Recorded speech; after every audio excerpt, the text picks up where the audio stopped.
There are moments in every hero's story that don't look like much when they're happening. No dramatic music. No warning written across the sky. Just an ordinary morning, an ordinary mission, and a decision that will unravel everything you thought you knew about the land of whirlpools. This is one of those mornings, and by the time it's over, Konoha's most unpredictable shinobi will vanish so completely that even Kakashi Hatake, the man who's tracked missing Nin across 3 countries, won't be able to find a single trace of him. If you're new here, welcome. Hit that subscribe button and ring the bell, because this series is about to ask a question nobody in the Naruto fandom has really sat with before. What happens when the loudest ninja in the land of fire goes completely, utterly silent, for 6 months straight? Let's begin. The morning sun hadn't even fully cleared the treeline when Naruto Uzumaki stood at the eastern gate of Konoha, stretching his arms over his head with the kind of exaggerated groan that made Sakura roll her eyes before he'd even said a word. "You're going to wake up half the village doing that," she said, arms crossed, her flak vest zipped over a long-sleeved training shirt, her leggings tucked neatly into her sandals. "Practical. Ready. Good." Naruto grinned. "They should be awake anyway. We've got a mission." It wasn't a flashy mission. No S-rank threat. No missing Nin with a bounty the size of a small country's treasury. Just an escort assignment. The kind of job that fills the gaps between the big, dramatic story arcs you're used to seeing. A merchant caravan carrying medical supplies needed safe passage along the eastern coastline, through territory that used to belong to a nation most shinobi barely thought about anymore. The land of whirlpools. Now, if you know your Naruto lore, that name should already be sending a little chill down your spine. Because the land of whirlpools isn't just some forgotten dot on a map. It's the ancestral home of the Uzumaki clan. It's where Kushina Uzumaki was born. It's where Uzushiogakure once stood before it was wiped from the earth in the Second Great Ninja War, its people scattered, its name reduced to ash in rumor. Naruto doesn't know any of that yet. Not really. Sure, he knows the name. He knows his mother came from somewhere called Uzushiogakure. But knowing the fact and understanding what it means are 2 very different things. And this mission is about to teach him that lesson in the hardest way possible. "Alright, listen up," came a calm voice from behind them. Yamato, Naruto's old Team 7 stand-in, and one of the few people in the village who could actually keep him focused, stepped through the gate with a scroll tucked under his arm. Beside him walked Sai, sketchbook already out, brush already moving in idle little strokes across the paper like he couldn't help himself. "This should be simple," Yamato continued. "We escort the caravan along the coastal road, past the old whirlpool ruins, and hand off the supplies at the border checkpoint. 4 days there, 4 days back. No combat expected." "No combat expected," Naruto repeated, deflating slightly. "Great. Love that for us. Would you prefer combat?" Sai asked, not looking up from his sketchbook. "No. No, this is fine. Boring missions are fine. Boring is good." Naruto crossed his arms behind his head. "I just meant, when's the last time we got a mission that was actually chill? If you've been watching long enough, you already know the answer to that question is never." "Not really. Not for this kid." The first 2 days went exactly the way Yamato promised.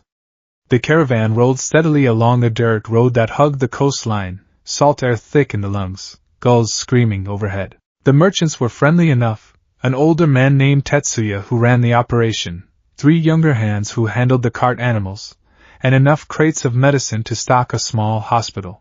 Naruto spent most of the walk annoying Sai with increasingly desperate attempts to get him to draw something cooler than boring old scenery, while Sakura kept half an eye on the treeline out of habit and Yamato walked point, scanning the road ahead with the quiet vigilance of someone who'd learned the hard way that no combat expected and no combat happening are not the same sentence.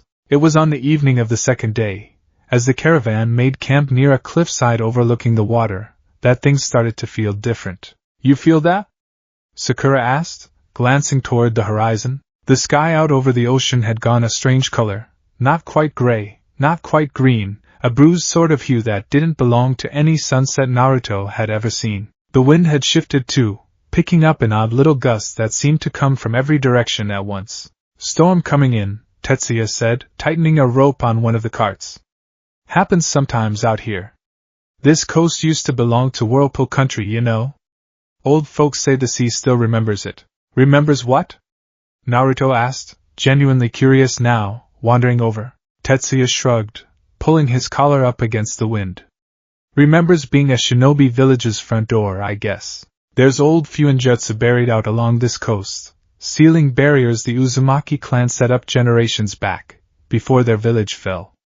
Most of it's broken down by now, but every once in a while, when the tides are just right, something wakes up out there.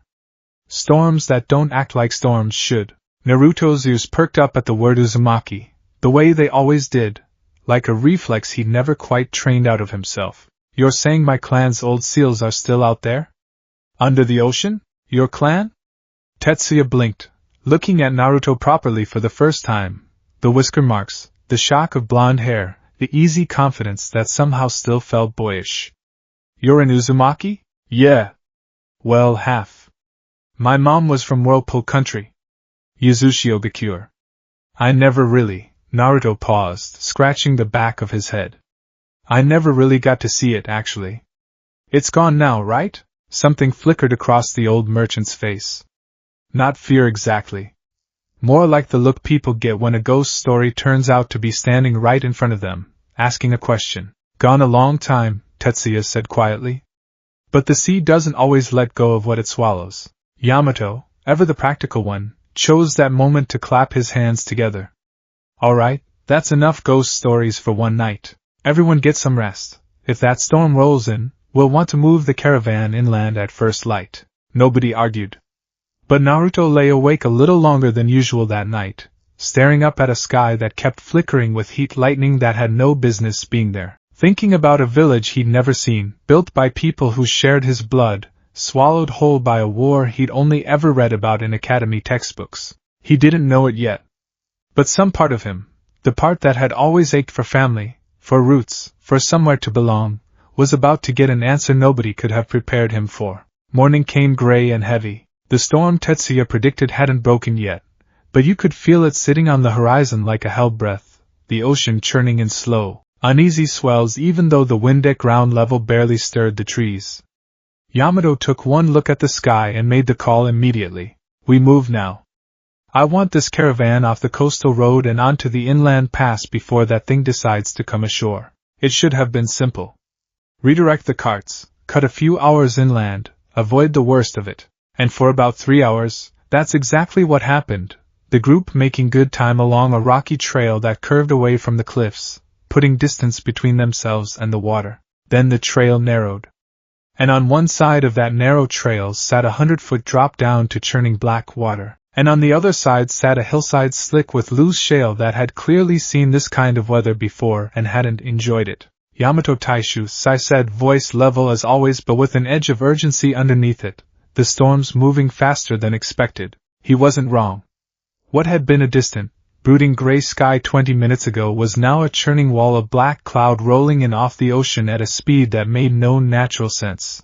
The kind of unnatural. Whether that makes seasoned shinobi start thinking about jutsu instead of umbrellas. Everyone move! Yamato shouted, already forming hand seals, with style techniques rising from the earth to brace the narrow trail against the wind that had begun screaming in off the water. Sakura, get the merchants across. Naruto, Sai, help me hold this. The wind hit like a wall. Not a gust. A wall, solid enough that one of the cart animals reared back in panic, its handler thrown off balance. Both of them stumbling toward the cliff edge before Sakura's enhanced strength closed the distance in half a heartbeat, hauling the young handler back onto solid ground by the collar of his coat. Tetsuya! She shouted over the roar. Get everyone flat against the hillside, now! The old merchant was already moving, herding his people toward the rock face, but one of the younger hands, a boy who couldn't have been older than 16, clearly terrified, clearly not trained for anything like this, froze completely as the cart beside him began to slide toward the cliff's edge, wheels screeching against wet stone. Kid, move! Naruto's voice cut through the storm, but it was already too late for words. The cart tipped, the boy grabbed for the reins on pure panic instinct instead of letting go, and the weight of it started to drag him with it, toward 100-foot drop into water the color of a bruise. You already know what happens next. If you've watched this kid for even one episode, you know exactly what he's going to do, because he has never once in his life been capable of watching someone fall and not reaching for them. Naruto moved. He didn't think about it. There wasn't time to think, only time to act, chakra flooding his legs as he closed the gap in an instant, one hand snapping out to grab the boy by the wrist and yank him backward with enough force to send them both sprawling onto solid ground, clear of the cart, clear of the edge, except the cart wasn't finished falling. And as it tipped over the cliff's lip, one of its trailing ropes, still lashed to a support pole driven into the ground, snapped taut and whipped sideways with the force of the falling weight, catching Naruto across the legs at exactly the moment the storm chose to unleash something that felt less like wind and more like a hand closing around the entire cliffside. The ground didn't just shake.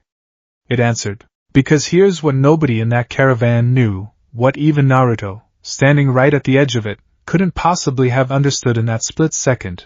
Buried deep beneath that cliff face, worn down by decades of tide and salt but never fully broken, sat the remnants of an old Uzumaki ceiling array. A defensive barrier, dormant for a generation, built by a village that no longer existed to protect a coastline it no longer controlled.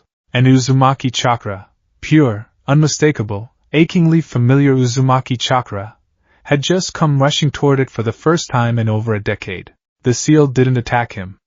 It recognized him. But recognition, when it comes from a Fuinjutsu array old enough to have forgotten its own purpose, doesn't always look gentle.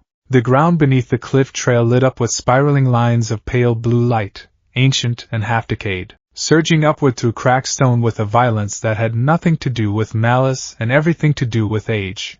Like a door slamming open after being sealed shut for 20 years, hinges screaming from the sudden strain. Naruto!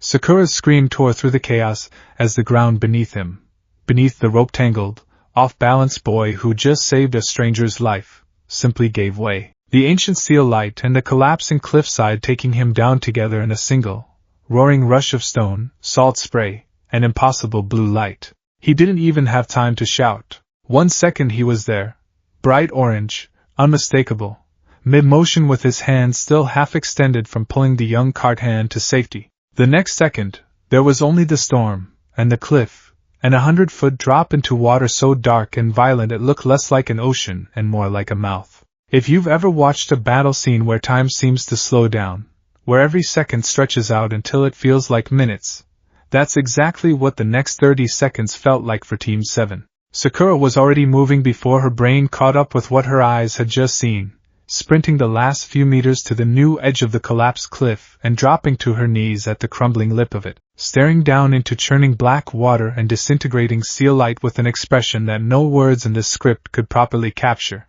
Naruto! Naruto, answer me! Nothing answered but the storm. Yamato was beside her in an instant, one hand clamping onto her shoulder to keep her from following him straight over the edge in sheer panic, the other already forming hand seals. Sakura, I need you to breathe. Sai, on it.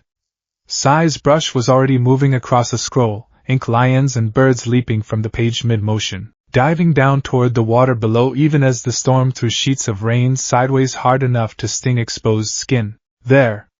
Sakura pointed, and for one heart-stopping second of hope, a flash of orange broke the surface of the water, just for a moment, just long enough to see, before a wave the size of a small building swallowed it whole and didn't give it back. Naruto! Sai's ink creatures dove and circled, dozens of them fanning out across the churning water, searching, finding nothing but foam and debris and the wreckage of a cart that had gone over with him. Yamato's wood-style constructs plunged into the surf like grasping roots, sweeping the water beneath the surface, and still, nothing. 10 minutes passed like this. Then 20. The storm didn't relent. If anything, it seemed to intensify around the collapsed section of cliff, that strange pale blue seal light flickering beneath the waves like something breathing its last breath before finally, mercifully, going dark and still. And when it did, when the unnatural light finally faded and the storm began, slowly, to loosen its grip on the coastline, there was no orange jacket floating in the wreckage, no chakra signature for Sakura's trained senses to grab onto. No sign, anywhere, along that violent stretch of water, that Naruto Uzumaki had ever been there at all. He's not, Sakura's voice cracked, and she caught herself, forcing the words back down before they could finish forming. We need to keep looking. We need boats, we need Yamato Taishu, we can't just. We're not stopping, Yamato said, and his voice was steady in the way that voices only get steady when the person speaking is holding something back with everything they have. We search until nightfall, then we search again at first light.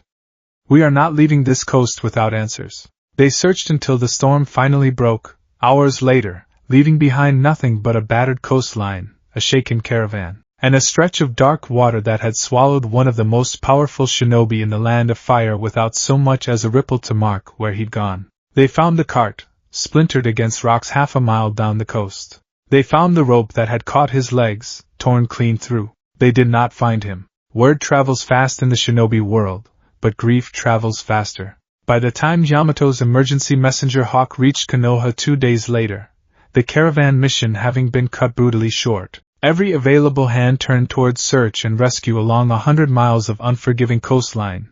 The story had already begun to spread through the village in that particular hushed, careful way that only the worst news ever seems to travel. Tsunade read the report standing up.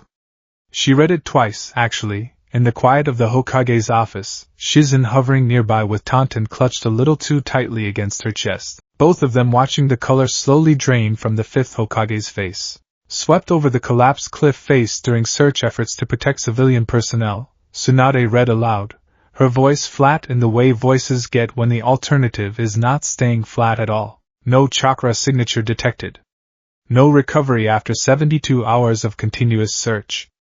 Genin Naruto Uzumaki is currently classified. She stopped there. She didn't say the word. She wouldn't say the word, Tsunade-sama. Shizen's voice was gentle, careful, the way you'd approach someone standing too close to a ledge. Yamato's team is still searching. It's only been 3 days. The current in that region is notoriously unpredictable. There are dozens of hidden coves, sea caves along that stretch of coastline that a search team on the surface simply wouldn't. I know the geography of that coastline, Shizen. Tsunade set the report down on her desk with a control that was clearly costing her something. I know it better than most people in this village, because that coastline used to belong to Uzushiogakure. Do you understand what that means? Shizen didn't answer, because she did understand, and understanding it didn't make it any easier to hear out loud. That boy just went missing in the one place on this entire continent where his blood runs strongest, Tsunade said quietly. If there's anywhere in the world that isn't finished with him yet, it's there. It wasn't proof. It wasn't even really hope, not in any way she'd have admitted out loud to another living soul. But it was the only thing keeping the fifth Hokage's hands from shaking as she picked up her brush and began drafting search orders for every available tracking team in the village. Send for Kakashi, she said. And Hinata Hyuga. If there's any chakra signature left to find along that coast, her eyes are our best chance of finding it. News like this doesn't stay contained to a Hokage's office. By that evening, it had reached Ichiraku Ramen, where Tucci stood behind his counter with a rag in his hands that he'd stopped using 10 minutes ago, staring at nothing. It reached the Hyuga compound, where Hinata sat perfectly still in her room for a long time before finally, quietly, beginning to pack a travel bag without a word to anyone. It reached Kakashi mid-mission report, and those who were in the room said the copy went very quiet for a long moment before simply asking, in a voice stripped of its usual laziness, where exactly did it happen? I want the coordinates. And it reached Sakura and Yamato, and Sai directly, of course, standing soaked and exhausted on that ruined stretch of coastline as the sun set on the 3rd day of searching, staring out at water that had given up nothing. We're not stopping, Sakura said again, to no one in particular, her voice hoarse from 3 days of shouting a name into an unfeeling ocean. He's not gone. He's Naruto. He doesn't just disappear. Yamato didn't argue with her. He simply nodded, because arguing wasn't going to change what they both needed to believe in order to keep going. None of them knew, not Tsunade, not Sakura, not Kakashi rushing toward the coast with Hinata at his side, not a single soul in the Land of Fire, that 6 months from this exact moment, they'd be proven right. But not in any way they could possibly have imagined. Far down the coastline, nearly 40 miles from where the caravan had made its stand against the storm, well past the reach of any search team's careful, methodical sweep, The ocean was finally beginning to calm. The waves that had raged for 2 full days settled slowly, into a rhythm closer to peace than violence, pale morning light beginning to break through the last of the retreating storm clouds. And on a stretch of beach that hadn't seen a living soul in over a decade, half buried in sand and tangled seaweed and the broken, salt-worn remains of shattered stone pillars carved with spiral crests, something orange lay motionless against the shore. The waves pushed it a little further up the beach with each gentle swell. Once. Twice. A third time. And on the fourth wave, the fingers of that half-buried figure twitched. A cough, wet, ragged, painful, broke the silence of that empty coastline for the first time in years, as Naruto Uzumaki dragged himself, inch by agonizing inch, out of the surf and onto sand littered with the bones of a village that had died before he was even born. He didn't know where he was. He couldn't, not yet, not with his ears still ringing and his lungs still burning and his vision swimming in and out of focus with every ragged breath. All he knew, in that first hazy moment of consciousness, was that the sand beneath his hands was cold, and the air smelled like salt and old stone. And somewhere above him, carved into a broken archway that had somehow survived a war that ended before he was born, was a symbol he would have recognized anywhere, even half-conscious, even soaked to the bone and barely clinging to consciousness. A spiral, his mother's spiral. And then, for the second time in 3 days, Naruto Uzumaki's eyes slid shut, not because the storm had claimed him after all, but because his exhausted body had finally, mercifully, given in to the rest it so desperately needed. Behind him, the tide continued to roll in, gentle now, almost peaceful, washing the last traces of the storm from a beach that hadn't felt the weight of an Uzumaki's footsteps in over a decade. He was alive. He was breathing. He was, against every terrible odds his team believed in that moment, going to be perfectly fine. But Konoha didn't know that. Konoha wouldn't know that for a long, long time, because the boy who just washed ashore on the ruins of Uzushiogakure had no idea, not yet, that he'd just come home, to a village his mother had never gotten the chance to show him, to a legacy buried under sand and seaweed and 6 months of secrets he hadn't even begun to uncover. Not the comfortable kind of quiet you get in a peaceful morning back in Konoha, birds chirping somewhere in the distance, the smell of Ichiraku's broth drifting on the wind. This was a different kind of silence, heavier, older, the sort of silence that settles into a place after something terrible has happened and simply never left. His whole body ached in a way that told him, long before his brain caught up, that he'd been through something brutal. His lungs burned with the memory of swallowed seawater. His legs throbbed where the rope had caught him. And when he finally forced his eyes open, squinting against pale, overcast daylight, the first thing he saw wasn't sky. It was a spiral, carved into a broken stone archway a few feet above him, weathered by years of salt and wind but still unmistakably clear. A spiral crest, the same one stitched onto the back of his jacket, the same one his mother had worn on her flak vest in the one photograph he'd ever seen of her in her prime. "Mom?" The words slipped out before he even realized he'd said it, hoarse and cracked from a throat raw with salt water. Nobody answered, of course. There was nobody there to answer. But something about seeing that symbol, carved into stone that had clearly stood here for decades, hit him harder than the fall itself. He pushed himself upright, wincing, forearms sinking into cold, wet sand as he took in his surroundings properly for the first time. And if you've ever had one of those moments where the scale of something takes a few seconds to actually register, that's exactly what was happening to Naruto right now. Because this wasn't just a beach, this was a graveyard. The ruins stretched out in every direction he could see, shattered towers half swallowed by overgrown vines, collapsed rooftops with their support beams jutting up out of rubble like broken ribs, entire sections of what must have once been a thriving village now reduced to crumbling foundations and empty doorways that led to nothing but more rubble. Everywhere he looked, the same spiral crest repeated itself, on cracked banners rotted to threads, on broken pottery scattered across the ground, on the remains of gates that had once, clearly, been magnificent. Uzushiogakure. He didn't need anyone to tell him. He just knew, the same way you know your own name without having to think about it, some deep, quiet part of him recognizing this place even though he never set foot here in his life. This is it, he breathed, slowly climbing to his feet, ignoring the protest of muscles that desperately wanted him to lie back down and rest. This is actually it. This is where Mom. He didn't finish the sentence. He didn't need to. For a kid who grew up with nothing, no parents, no clan, no compound full of relatives to teach him jutsu passed down through generations, nothing but an empty apartment, and a headband he'd had to earn the hard way, standing in the ruins of an entire village that belonged to his bloodline was almost too much to process all at once. This wasn't a story anymore. This wasn't a name mentioned in passing by Kakashi, or a single old photograph tucked away in some file Tsunade kept locked in a drawer. This was real. This was stone and sand and salt-worn spiral crests, stretching out farther than he could see. And it was his.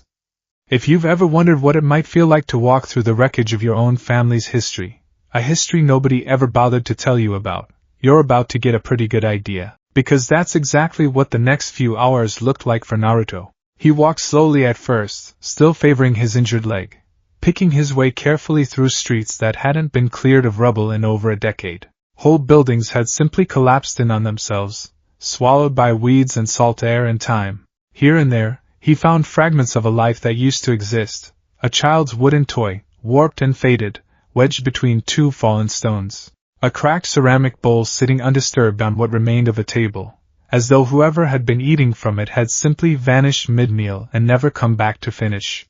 He didn't know it yet, but that was almost exactly what had happened here. Uzushiogakure hadn't fallen slowly. It had fallen fast, overwhelmed in the chaos of the Second Great Ninja War by a coalition of enemy villages who feared the Uzumaki clan's mastery of Fuinjutsu far too much to let it keep growing unchecked. An entire village, an entire culture, wiped away in what must have felt, to the people living through it, like a single unbearable afternoon. Naruto didn't know any of that history yet. But walking through the wreckage, he didn't need a history lesson to feel the weight of it settling into his chest. Why didn't anyone tell me about this place? He muttered, crouching beside the remains of what looked like it might have once been a small shrine. No statues, no idols, nothing that could be mistaken for worship of any person or figure, just a simple stone platform with spiral engravings worn nearly smooth by decades of wind and rain. This is where I'm from. This is where Mom grew up. Why didn't Old Man Third ever? He stopped himself there. Because he already knew the answer, or at least part of it. Konoha had its reasons for keeping quiet about a lot of things where his mother was concerned. The Nine Tails, the clan that had been feared and hunted for the very bloodline running through his own veins. Some secrets he'd learned over the years weren't kept out of cruelty. They were kept out of fear. Fear of what people might do with the knowledge. Fear of who might come looking if word got out that an Uzumaki heir was walking around unprotected. But standing here, in the ruins of a village nobody had ever cared enough to mention to him, that reasoning felt a whole lot thinner than it used to. Well, I'm here now, he said out loud, mostly to hear his own voice against the silence. So somebody's gonna have to explain it to me eventually. The sun had begun sliding toward the horizon by the time Naruto stumbled onto something that made him stop dead in his tracks. At the center of what must have once been the village's main square, a wide, open courtyard ringed by the collapsed remains of once grand buildings, stood a single structure that had somehow survived the destruction almost entirely intact. A squat, circular building made of pale stone, its surface etched from top to bottom with spiraling sealwork so intricate that even Naruto, who couldn't tell a basic storage seal from a decorative one most days, could tell this was something important. Above its sealed entrance, carved deep into the stone lintel, was a single word in old script, half-worn by time but still legible if you looked closely enough. Archive. Okay, Naruto said slowly, circling the structure with the kind of caution he usually reserved for things Kakashi warned him not to touch. That's definitely not just some old house. The door itself was the strangest part.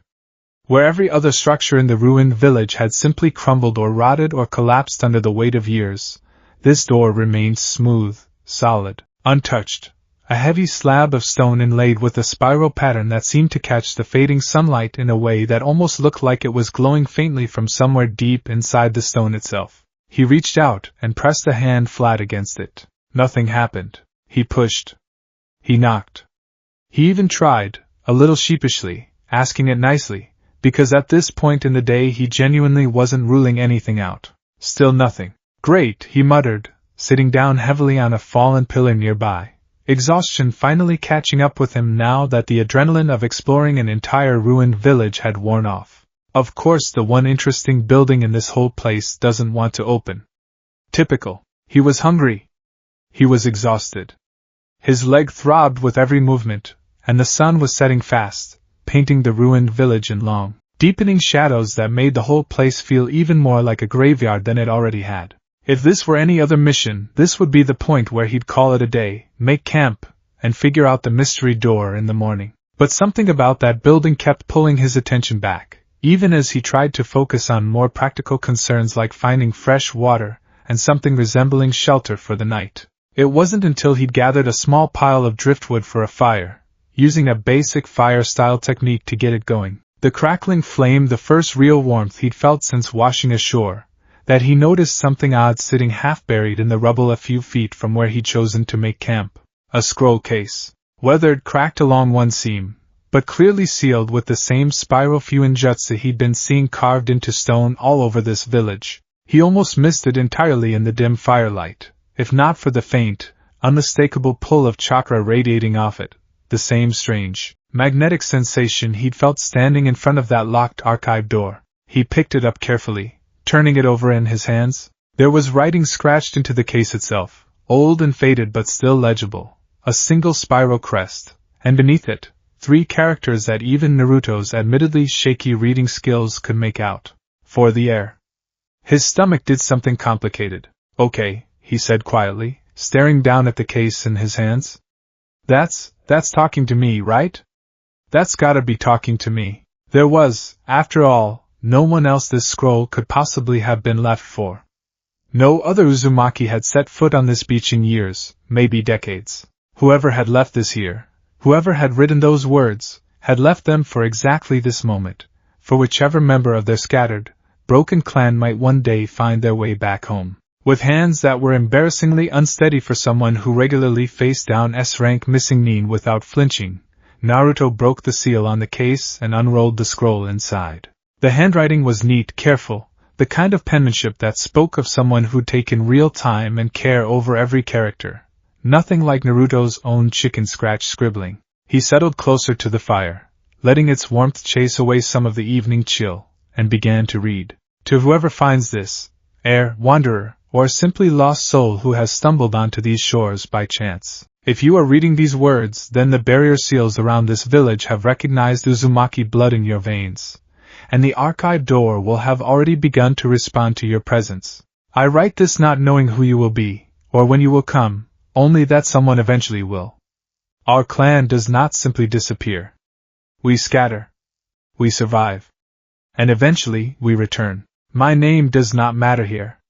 I was simply the last of the village elders who remained behind after the fall, tasked with the duty of preserving what could be preserved, sealing away what needed protecting, and waiting for a day I was fairly certain I would not live to see. Uzushiogakure fell during the Second Great Ninja War. Our mastery of fuinjutsu, sealing techniques unmatched by any other clan or village in the elemental nations, made us both invaluable allies and unbearable threats. When the alliance that had once protected us turned against us instead, fearing what our techniques might one day accomplish in the wrong hands, our village did not fall to a single enemy. It fell to many, acting together, in a single overwhelming assault that our people, brave as they were, could not withstand. Naruto's hands tightened slightly on the edges of the scroll. He'd heard pieces of this before second-hand, from Kakashi and from old academy lessons that skimmed over the darker chapters of shinobi history the way most lessons tend to skim over the parts that don't have tidy morals attached to them. But hearing it laid out like this, in the careful handwriting of someone who'd actually lived through it, hit different. Those of our clan who survived the fall scattered across the elemental nations, some settling quietly in small villages far from shinobi conflict, others finding their way into larger villages under new names, new identities, doing everything they could to keep the bloodline alive without drawing the same fear and aggression that had doomed Uzushiogakure in the first place. Your kin are out there still, heir. Scattered, hidden, many of them unaware of what runs in their own blood. I have spent what years I had left compiling what fragments of information I could gather. Locations, names, rumors passed hand to hand across decades, in the hope that one day, someone would come back to this place with the strength and the will to find them. The archive beneath this village holds what remains of our clan's knowledge, fuinjutsu techniques refined over generations, training methods reserved for Uzumaki blood alone, and yes, a map. Incomplete, imperfect, built from rumor and hope more than certainty, but a map nonetheless, pointing toward those descendants who might still be found, if someone is willing to look. I do not know what has become of the world beyond these ruins in the years since I sealed this scroll away. I do not know if Uzushiogakures name is remembered with respect or simply forgotten entirely, swallowed by time the way our village itself was swallowed by war. But I know this. A clan is not truly gone so long as even one drop of its blood still walks this earth, still carries its will, still remembers, even if that remembering has to start from nothing. If you are reading this, then you carry that will now. What you choose to do with it is yours alone to decide. But know that everything within these ruins, every scroll, every technique, every fragment of history we managed to preserve, belongs to you as much as it ever belonged to any of us who came before. Welcome home. The last elder of Uzushiogakure. Naruto sat very still for a long moment after finishing the letter, the fire crackling softly beside him. The weight of an entire vanished village settling onto his shoulders in a way that felt heavier than any mission briefing he'd ever received. He thought about Konoha, about Sakura and Kakashi and Tsunade, about Irika-sensei and Ichiraku Ramen and the familiar streets he'd grown up wandering, lonely but never quite alone, not really, not with people like that watching out for him even when he didn't always notice it. Konoha was home. It had always been home, the only home he'd ever known. But this ruined village full of shattered stone and spiral crests, and a letter written by someone who died hoping, against all odds, that someone like him would eventually come walking back onto these shores. This was something else, entirely. Not a replacement for Konoha. Never that. Something more like the other half of a story he hadn't even known was missing. Kin, he said quietly, testing the word out loud, feeling the shape of it. Family. Other Uzumaki. Actually out there. He'd spent his entire life being the last one. The last Uzumaki anyone in Konoha ever talked about. The sole surviving reminder of a clan and a village most people treated as ancient history, if they thought about it at all. And now, sitting in the ruins of that very village with a letter written specifically for him, he was learning that last might not have been the right word after all. Scattered, he murmured, rereading that line again. Not gone. Just scattered. For the first time since he'd woken up on that beach, something other than shock or grief or confusion settled into his chest. Something that felt, unmistakably, like purpose. It was well past midnight by the time Naruto finally worked up the nerve to approach the archive door again, the letter tucked carefully into his jacket, his small fire banked down to embers behind him. He wasn't entirely sure what he expected to happen. The letter hadn't explained exactly how the door worked, only that it would respond to his presence, vague enough to be more than a little frustrating for a kid who generally preferred his instructions with a bit more detail. All right, he said to the closed door, feeling only slightly ridiculous talking to a piece of ancient architecture in the middle of the night. You recognized me before, right? Elder guy said you'd know Uzumaki blood when you felt it. So, here I am. Uzumaki blood. Recognize away. Nothing happened. He sighed, running a hand through his hair, and pressed his palm flat against the cool stone the way he had earlier that afternoon. Still nothing. Come on, he muttered, frustration creeping into his voice now. I flew all the way out here. Well, okay, I didn't fly, I got swept off a cliff, but still, I found your creepy elder letter. I read your whole sad backstory. The least you could do is. That was when he felt it. A pulse. Faint at first, barely perceptible, like the ghost of a heartbeat somewhere deep beneath his palm. He went very still, holding his breath without quite meaning to, watching as the spiral pattern carved into the door's surface began to glow, softly at first. That same pale blue light he'd seen flickering beneath the water during the storm that swept him off the cliff, gradually intensifying as it traced along every curve and line of the ancient sealwork. Whoa, he breathed, snatching his hand back on instinct.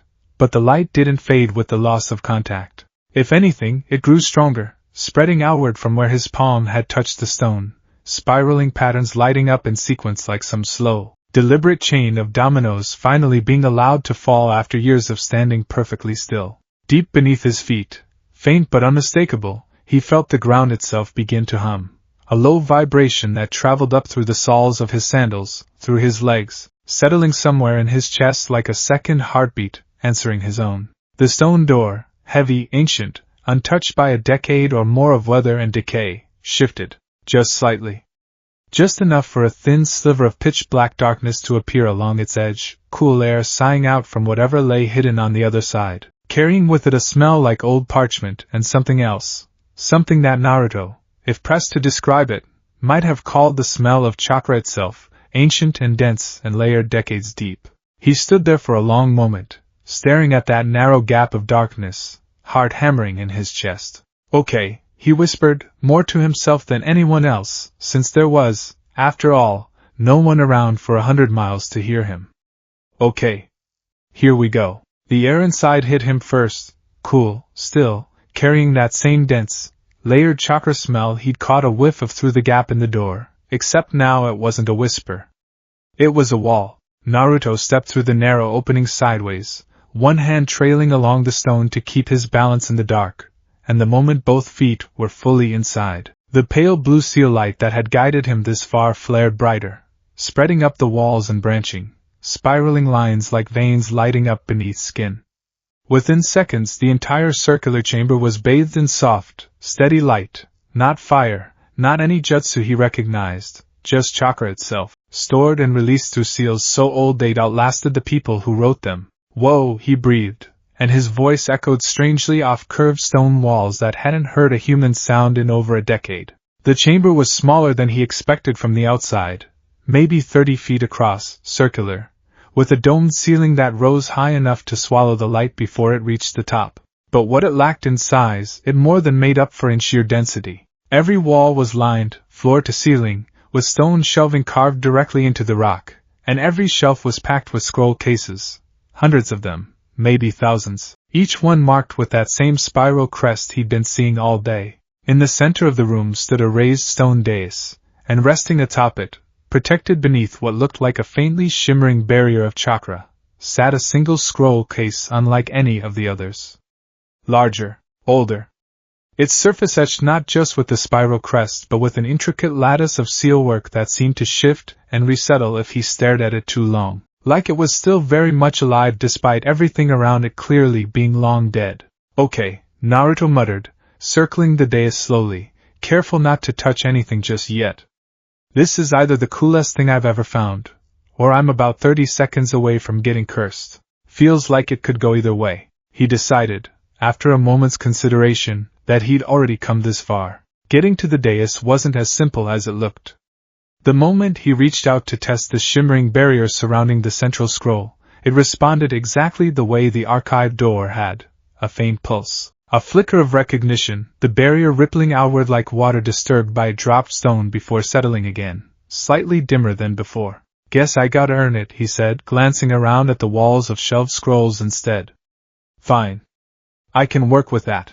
He started with the shelves closest to the entrance, pulling cases down carefully, one at a time, and unrolling them by the pale light of the chamber's walls. Most of what he found in that first hour was, to put it honestly, way over his head. Dense Fuinjutsu theory written in old, formal script, full of terminology he didn't recognize and diagrams that looked less like instructions and more like abstract art. He'd never been much of a scholar back at the academy. Reading long blocks of technical writing had never exactly been his strong suit, and an ancient archive of advanced sealing theory was, unsurprisingly, not about to change that overnight. But here and there, mixed in among the theory scrolls, he found things that made more sense. Basic instructional scrolls, the kind clearly written for children, for clan students just starting out, full of simple diagrams and step-by-step explanations that even someone with Naruto's academy record could follow. Chakra Chain Fundamentals, an introduction for young Uzumaki. His whole body went still when he read the title. Chakra Chains. He knew that name. He'd heard Kakashi mention it once, a long time ago, back when they were first piecing together fragments of what his mother had been capable of. Kushina Uzumaki, sealing away the nine tails with chains of pure chakra, strong enough to bind a tailed beast in place. He'd never had the chance to ask anyone how it actually worked, whether it was something he could even learn, whether it was a bloodline trait, or a technique, or something else entirely. And here it was. An entire scroll, written specifically for kids like him, explaining exactly that. He sat down right there on the cold stone floor, scrolls spread across his knees, and started to read. If you're expecting this next part to be a montage of Naruto instantly mastering advanced Fuinjutsu because he's the main character and main characters are supposed to be good at everything, well, this is where we're going to manage your expectations a little, because that's not really how this story works. Chakra chains, it turned out, were nowhere near as simple as focus your chakra and chains appear. No matter how many times Naruto reread that opening paragraph hoping it might somehow translate into something easier. According to the scroll, the technique relied on an incredibly precise form of chakra manipulation, dense, tightly coiled, and shaped with a level of control that had almost nothing in common with the raw, overwhelming chakra reserves Naruto had built his entire fighting style around. Okay, he said, standing up and shaking out his hands like he was preparing for a spar. Focus the chakra. Coil it. Extend it outward in a controlled stream. Sounds easy enough. It was not, in fact, easy enough. His first attempt produced nothing but a faint, unstable shimmer around his forearm that fizzled out after about 2 seconds, like a candle flame caught in a stiff breeze. His second attempt overcorrected so badly that a burst of raw chakra nearly knocked over an entire shelf of scroll cases, sending him lunging sideways to catch them before they hit the ground. Okay, too much, he muttered, breathing hard, resetting his stance. Less fire hose, more, I don't know, hose with a nozzle thing. His third attempt was better. Marginally. A thin, wavering thread of visible chakra extended maybe 6 inches from his palm before dissolving, looking less like the powerful binding chain from stories about his mother and more like a slightly aggressive strand of spaghetti. He tried again. And again. And again after that. By his 15th attempt, sweat plastered his hair to his forehead and his chakra reserves, vast as they were, had started to feel the strain of that many failed, inefficient molds in a row. But something had changed subtly, somewhere around attempt 11 or 12, the thread of chakra extending from his palm had gotten longer. Steadier, less like spaghetti and more like something that might, with enough stubborn repetition, eventually deserve to be called a chain. There, he breathed, staring at the 2-foot length of faintly glowing chakra hovering in the air in front of him, holding surprisingly steady for almost 3 full seconds before finally dissolving. There we go. That's okay, that's not nothing, he grinned, wide and a little exhausted, wiping sweat from his brow with the back of one hand. Mom did this, he said quietly, mostly to himself, staring at his empty palm like it might somehow still hold the shape of what he'd just accomplished. She did this good enough to hold down a literal tailed beast. And I can barely make spaghetti. But, and this is the important part, the part worth sitting with for a second, he wasn't discouraged. If anything, watching that fragile little thread of chakra hold together for 3 whole seconds felt like one of the biggest wins he'd had in a long, long time. Not because it was impressive. It wasn't, not yet, not by a long shot, but because it was his. A piece of his mother, quite literally running through his own veins, waiting this whole time for him to find it. He kept at it well into the night, taking breaks only when his chakra ran too low to safely keep pushing, sitting back against the base of the dais to rest and reread the scroll's instructions, hunting for details he might have missed the first time through. It was during one of these breaks, flipping idly through a stack of smaller scrolls he'd pulled from a lower shelf, that he found something that made him forget all about chakra chains entirely, at least for the moment. A map. Not a finished one. The parchment was patched together from what looked like several different, older maps, stitched at the seams with careful stitching that had clearly been done by hand. Sections of unfamiliar coastline and mountain ranges annotated in that same neat handwriting he recognized from the elder's letter. Dozens of small marks dotted the map's surface, some circled, some crossed out entirely, a few marked with question marks or short notes, scrawled in the margins. He unrolled it fully across the stone floor, angling it toward the chamber's soft blue light to read the notes more clearly. Coastal village, 3 days south, reported sighting of red hair, unconfirmed.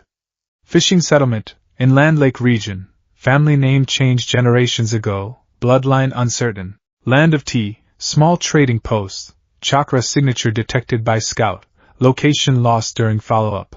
Whirlpool refugee descendants believed relocated to Hidden Valley Settlement, exact location unknown, rumored to maintain old customs. Naruto's breath caught somewhere in his chest as he read through mark after mark, each one representing a thread, thin, uncertain, some of them probably decades cold by now, leading toward people who just might, share his blood. There's so many of them, he whispered, tracing a finger carefully along the map's edge, careful not to smudge the faded ink. All this time, and there's actually people out there.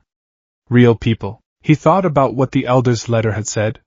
Your kin are out there still, scattered, hidden, many of them unaware of what runs in their own blood. It hadn't fully hit him until this exact moment, staring down at a map covered in decades-old rumors and half-confirmed sightings, just how literal that statement was. Somewhere out there, maybe close, maybe scattered across the entire elemental nations, there were people walking around right now with the same blood in their veins as him. The same potential for chakra chains and fuinjutsu mastery and everything else this incredible, heartbreaking archive represented, and most of them probably had no idea what they came from.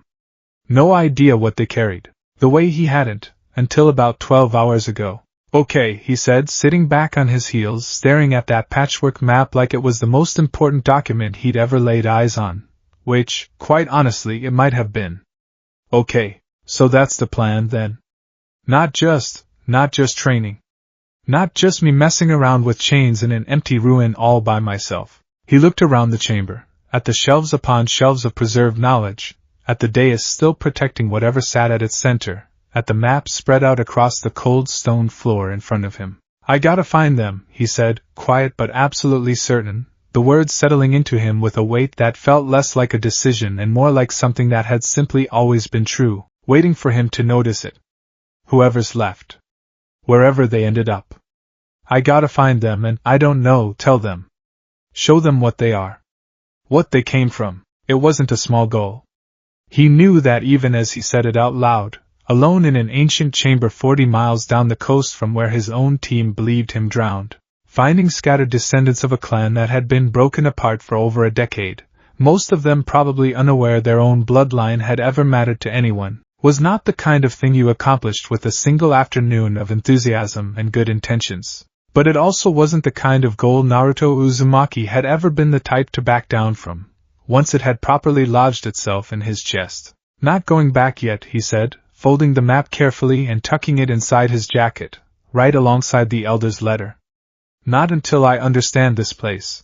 Not until I've actually got something to bring back with me, besides just, hey guys, sorry I fell off a cliff. Turns out I have a secret hometown now. He allowed himself a small, tired laugh at that, the sound echoing strangely off the chamber's curved walls. Sakura's gonna kill me, he added, a little more quietly. But she'll understand. Eventually.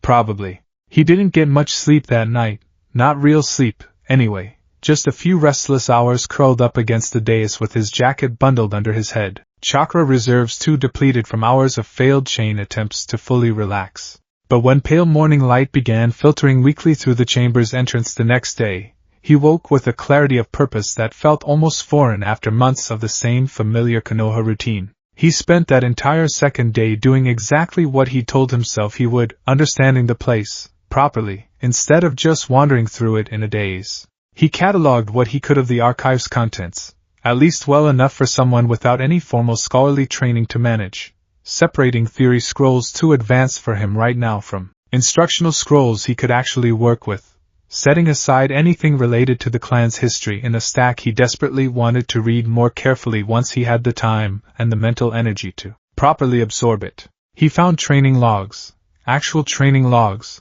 kept by past generations of young Uzumaki working through the exact same fundamentals he was struggling with now, complete with notes on common mistakes, useful tricks for beginners, even a few complaints scrawled in the margins from clearly frustrated kids that made him laugh out loud, alone in that quiet chamber, because some things apparently never changed no matter how many decades passed between one generation of struggling students and the next. Chain keeps unraveling if I think about it too hard.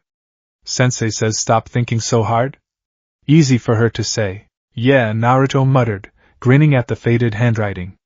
Yeah, I feel that. He found, more usefully, a whole separate collection of scrolls dedicated to chakra sensory techniques, methods for detecting and identifying Uzumaki chakra signatures specifically, distinct from the more general sensory training taught in most villages. According to the notes, Uzumaki chakra carried a distinctive, almost musical quality to trained senses, dense and warm in a way that set it apart from other bloodlines, which apparently was part of why the clan had developed such specialized sensory techniques in the first place, useful both for locating scattered kin and for detecting threats approaching their old, heavily warded village. He wasn't anywhere close to mastering actual chakra chains yet. But sensory training, it turned out, came a little more naturally, closer, in some ways, to skills he'd already built up over years of sensing chakra signatures on missions, just refined and specialized in a direction he never had reason to explore before.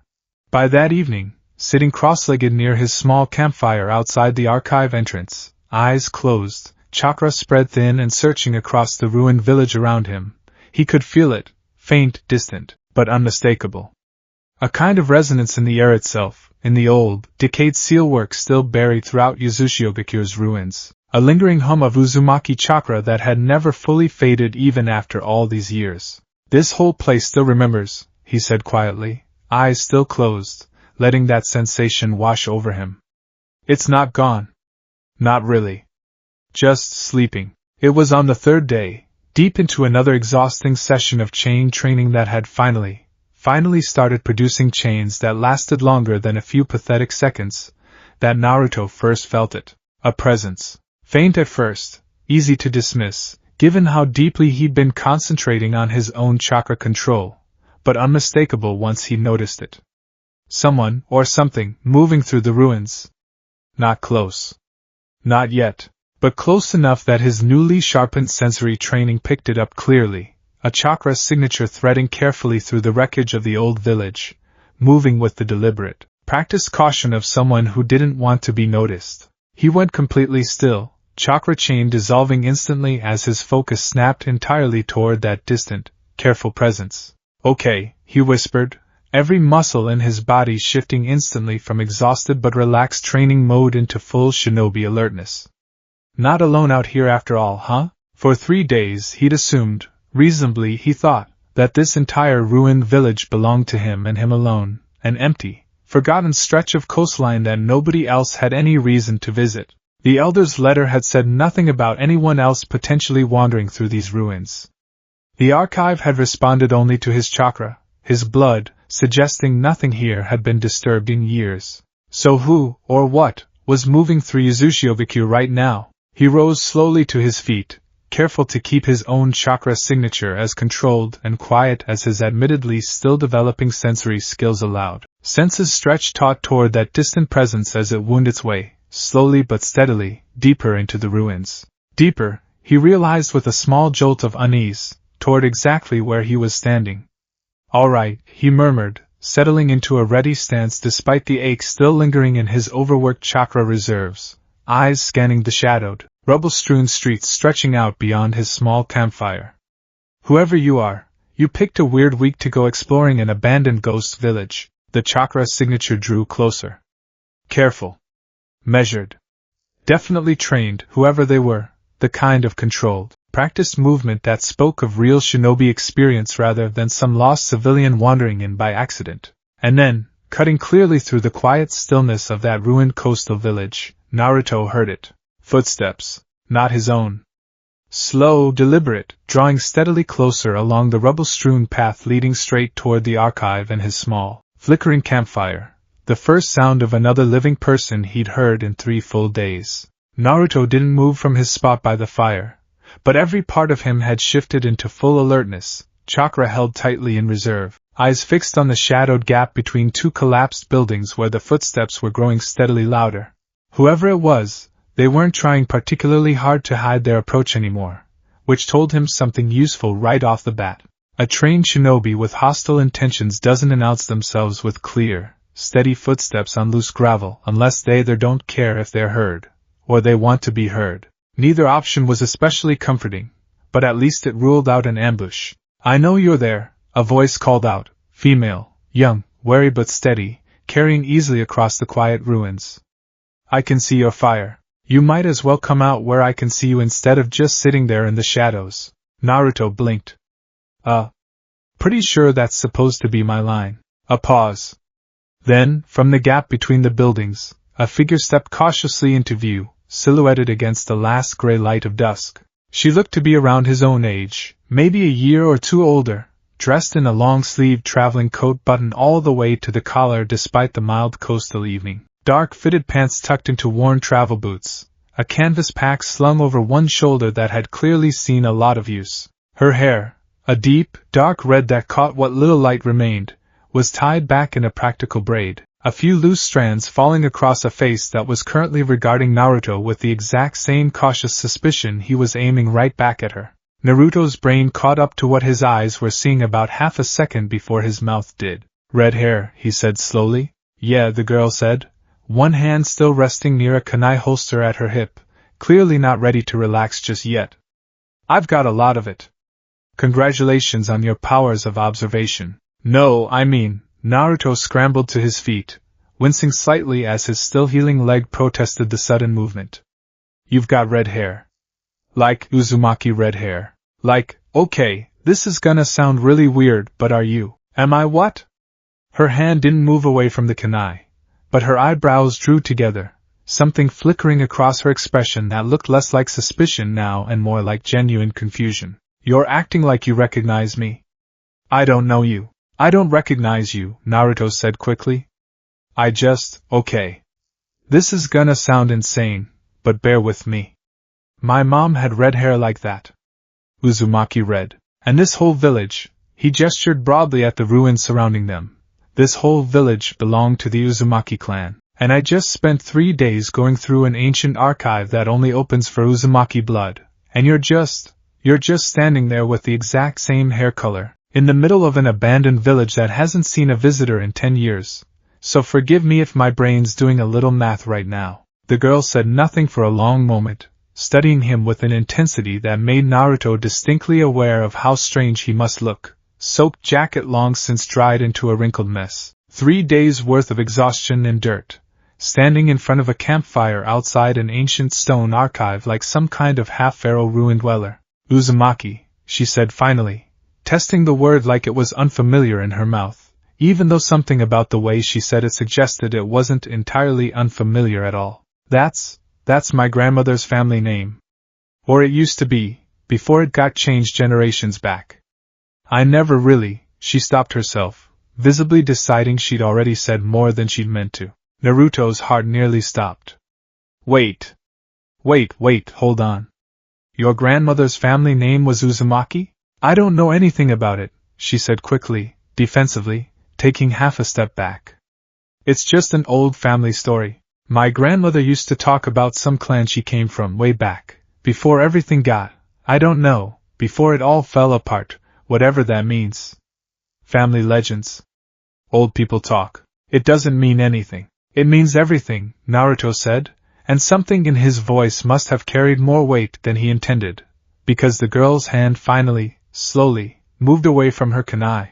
Her name, once she finally offered it, cautiously, like she wasn't entirely sure she should be sharing information with a stranger who'd been living out of an ancient ruin for 3 days, was Aiko. She wasn't a shinobi, not officially. She explained, sitting stiffly on a fallen block of stone across the fire from him, arms crossed, that she'd grown up in a small fishing town about 2 days' walk down the coast, raised mostly by her grandmother after her parents passed when she was young. Her grandmother had told her stories, when Aiko was small, about a clan that once lived along this coastline, a proud clan, skilled in techniques nobody in their quiet fishing town had ever seen before, wiped out generations back in some war Aiko had never learned the details of. She died when I was 12, Aiko said quietly, staring into the fire rather than at Naruto. Before she could tell me most of it, honestly. I just remember bits and pieces. A symbol she used to draw sometimes, on letters, on the bottom of pottery she made. Spiral, like a whirlpool. She reached into her collar and pulled out a small pendant on a leather cord, worn simple, but unmistakably carved with the same spiral crest Naruto had been seeing carved into stone all over these ruins for 3 straight days. This was hers. It's the only thing I really have left of that whole side of the family. Naruto stared at that pendant like it was made of solid gold. That's it, he breathed. That's the exact same crest. Everywhere in this village. On the archive door, on the old banners, on. He fumbled inside his jacket and pulled out the folded map he'd found 3 days earlier, spreading it carefully on the ground between them, angling it so the firelight caught the faded ink. Look! This whole map is full of notes about scattered Uzumaki descendants, people who might not even know what they actually are. Fishing villages, trading posts. Family names that got changed generations back so nobody would come looking. Aiko leaned forward slightly despite herself, eyes tracking across the map's careful annotations, and Naruto watched something shift in her expression, skepticism warring visibly with something that looked a lot more like hope than she probably wanted to admit to a total stranger. You're serious, she said slowly. You're actually serious about all of this. I wouldn't have spent 3 days digging through creepy ancient ruins by myself if I wasn't serious, Naruto said, with the particular brand of earnest conviction that, frankly, had talked far more skeptical people than Aiko into believing far crazier things over the years. Look, I know this is a lot. Believe me, I know. I got swept off a cliff during a storm 4 days ago and woke up here, and I've had this exact same weight, what is actually happening right now, feeling pretty much non-stop ever since. But this place, he gestured at the ruins around them, this place is real. My mom came from here. Your grandmother came from here, sounds like. And there's an entire archive back there full of stuff that's just been sitting here, waiting, for over a decade, for someone with the right blood to come back and actually use it. Aiko was quiet for a long moment, fingers still curled around the spiral pendant at her throat. What kind of stuff? She asked finally. Naruto grinned, the first real, genuine grin he'd managed in days. Come on. I'll show you. If you're a long-time viewer of this channel, you already know exactly how this kind of scene usually plays out. The wide-eyed reaction shot, the disbelief slowly giving way to wonder.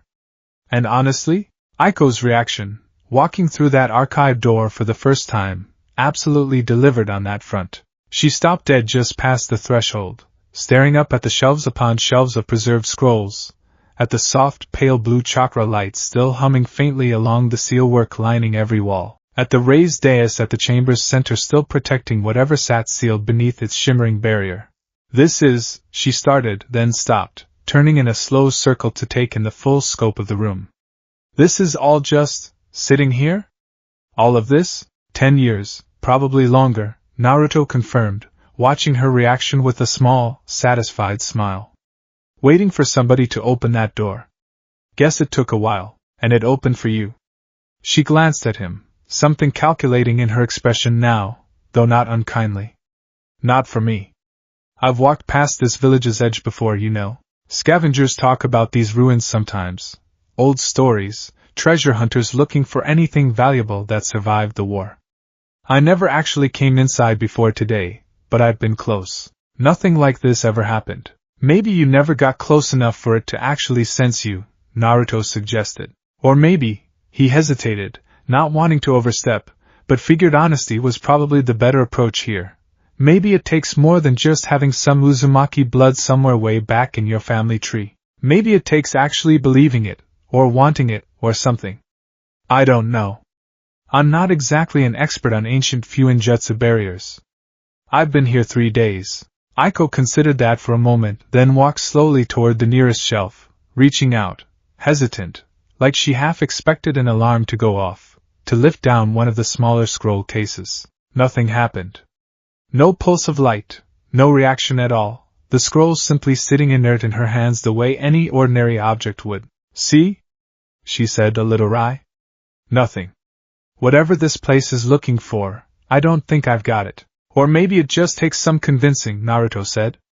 He crossed over to where she stood and gestured toward the dais at the room's center, still glowing faintly beneath its protective barrier. That thing didn't open for me right away there, you know. Took me trying to actually train, actually prove I meant it, before it started responding properly. He shrugged. Maybe this place doesn't care about how much Uzumaki blood is technically in your veins. Maybe it cares more about whether you're actually gonna do something with it. Aiko looked at him for a long moment, really looked, The way people do when they're trying to decide whether someone is being genuine, or just saying something that sounds nice.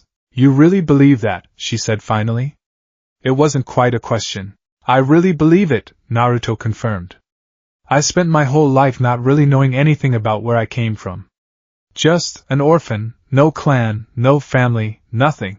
And now I'm standing in the middle of an entire ancestral village that belonged to people who apparently mastered techniques nobody else in the world could even touch. And there's a scroll in there literally addressed to the air like it was written specifically for whoever was desperate enough to actually come looking. I don't know.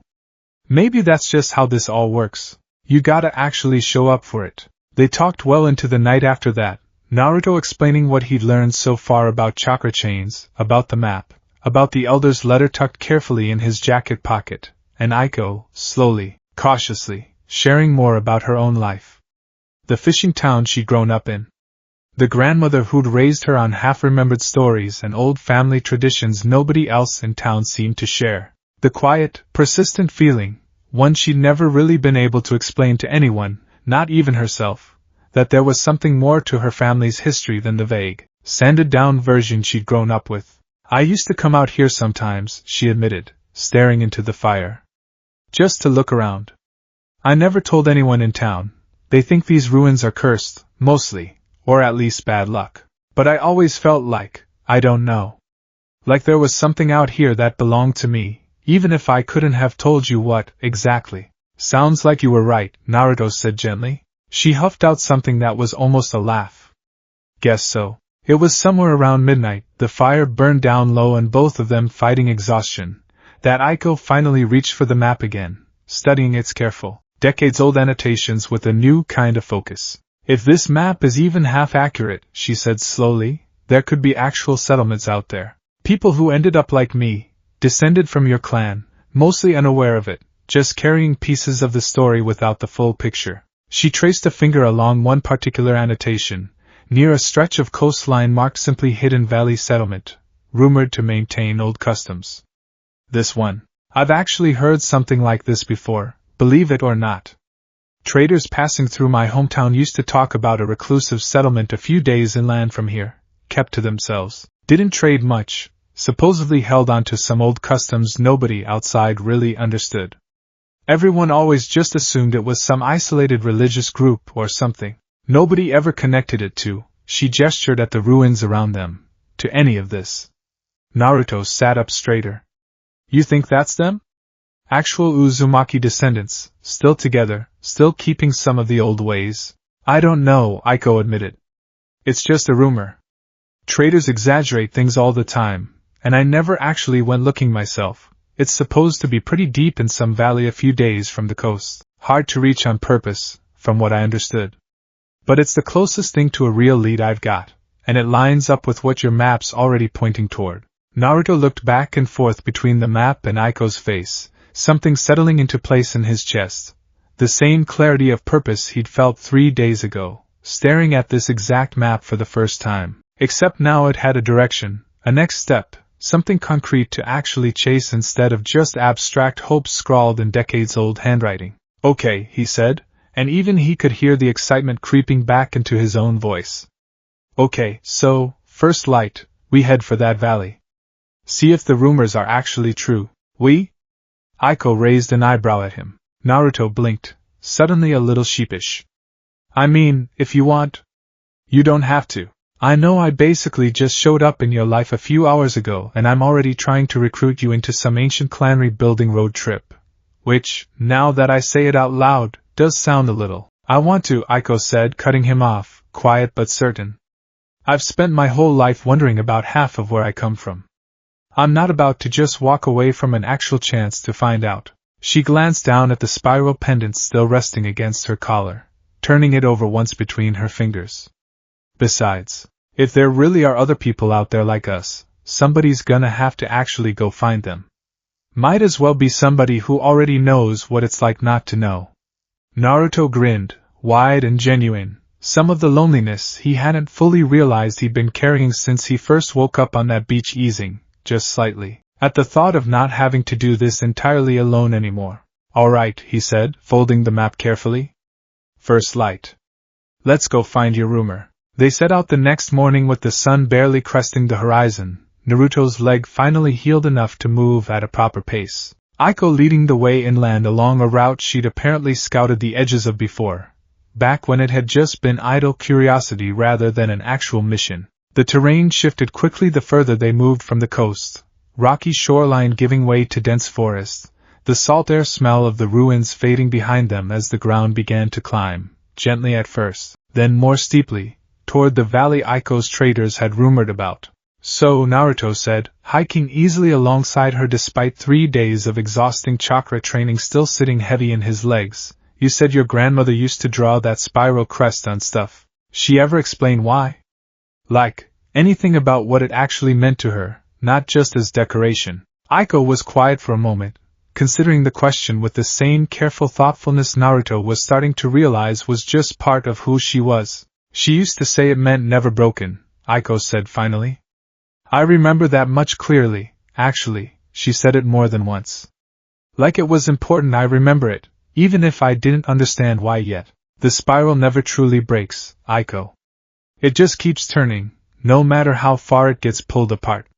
She shook her head slightly, a small, rueful smile touching her mouth. I always thought it was just one of those things grandmothers say. Didn't think much more about it than that. Naruto thought about the elder's letter, tucked safely in his jacket. A clan is not truly gone so long as even one drop of its blood still walks this earth. Sounds like she knew exactly what she was talking about, he said quietly. They walked in comfortable silence for a while after that, the forest around them growing steadily denser. The path Aiko was following narrowing until it barely qualified as a path at all, more a suggestion of one, worn faint by whatever traders had passed this way in the past. It was well into the afternoon, both of them beginning to feel the strain of a full day's travel on top of everything else, when Aiko suddenly went still, one hand raised in a signal for Naruto to stop. What? He asked quietly, immediately shifting into alertness. I don't know, she admitted, frowning slightly, scanning the treeline ahead of them.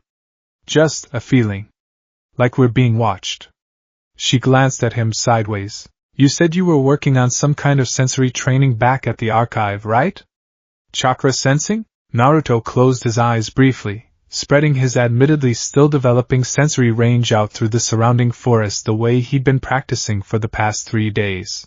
And there it was, faint, distant, but unmistakable, the same warm, dense resonance he'd learned to recognize as distinctly Uzumaki in nature, except this time it wasn't coming from old, decayed sealwork buried in ancient stone. It was coming from living people. Multiple signatures.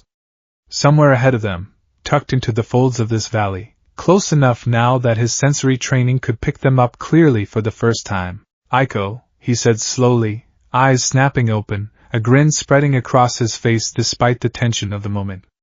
I think your rumor just became a lot more real. 5 days. That's how long it had been since the search teams first arrived at the collapsed cliffside, and 5 days, in the world of shinobi search and rescue, is a long time to hold on to hope without something to actually hold on to. Tsunade Senju stood at the window of the Hokage's office, arms crossed, staring out over the village rooftops without really seeing any of them. Behind her, spread across her desk in overlapping, increasingly frustrated layers, sat 5 days' worth of search reports, coastline maps marked with grid patterns, tracking team logs, a growing stack of official documentation that all said, in slightly different bureaucratic language, the exact same thing. No trace found. Tsunade-sama. Shizen's voice was careful as she stepped into the office, a fresh report tucked under one arm, Taunton trotting quietly at her heels in a way that felt, somehow, more subdued than usual, as if even the little animal had picked up on the mood that had settled over the entire village these past 5 days. Kakashi's team has just returned from their sweep of the northern coves. I have their findings. Let me guess. Tsunade didn't turn from the window. Nothing. Shizen hesitated. Not exactly nothing. They found wreckage from the cart that went over the cliff with him.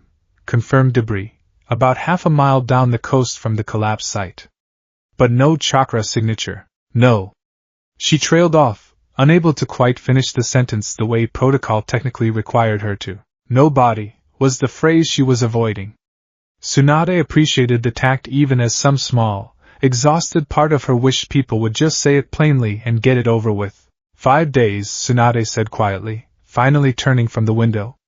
She looked older in that moment than Shizen had seen her look in years, not physically, not with her transformation jutsu still holding steady, but in the eyes, in the set of her shoulders, in the particular kind of stillness that settles over a person who's spent 5 straight days refusing to let themselves fall apart in front of their subordinates. 5 days, and that coastline's given us nothing but wreckage and silence.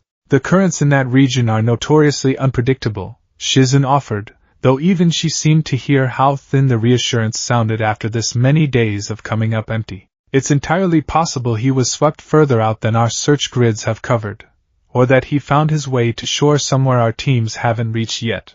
The Whirlpool coastline is riddled with hidden coves and inlets that, I know the coastline, Shizen.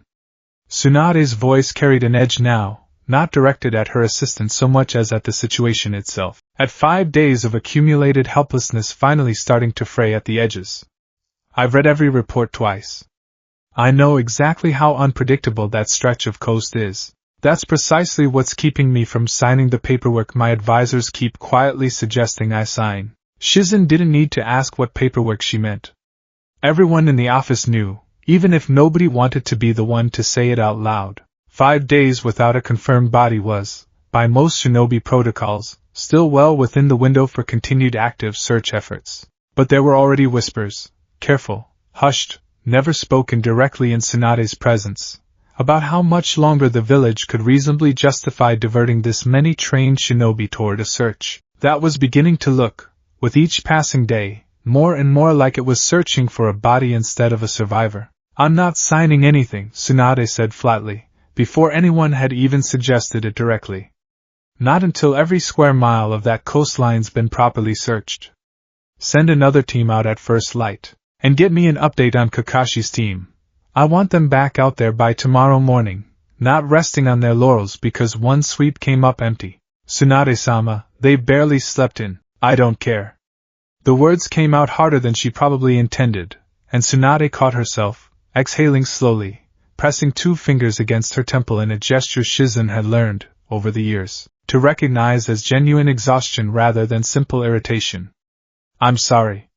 I know they're exhausted. Just get me the update.